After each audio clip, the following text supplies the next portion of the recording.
算，而係點樣成為神眼中合意嘅人，並為靈魂同永恆嘅角度着想啊！見到神內心之上，第一就係要乾淨。想象一下，假如有貴賓到訪你屋企，你會點準備呢？一定會打掃啦、更衣啦，再招待客人，係咪？更何況要面對嘅係神呢？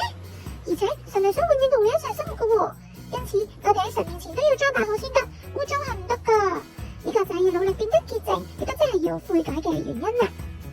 呢個悔改，寶寶們會唔會覺得好沉重、好難啊？雖然要改正唔好嘅習慣係辛苦，或者要成為體質，但要維持生命必須要改正噶。垃圾已經發臭嘅話，唔丟棄會點呢？時機到咗唔排便會點呢？所以即使係唔中意都要去做噶。之後你就會發現其實唔係咁難嘅咋。所謂過則無但改，獨則無自欺，意思係犯咗錯唔好害怕改過，獨處嘅時候都唔可以自己欺騙自己，咁先能夠坦坦正正咁生活。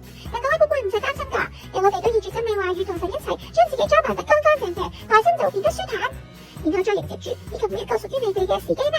寶貝加油！